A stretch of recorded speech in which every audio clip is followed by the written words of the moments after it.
татврын ерөнхий хууль, нийгмийн даатгалын шимтгэлийн хууль.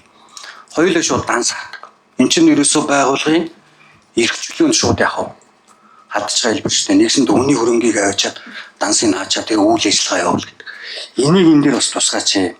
Тэгээд дээрэс нь энэ татвар дээр ерөөсөө эдийн засгийн эрх чөлөө гэх юм баг байхгүй.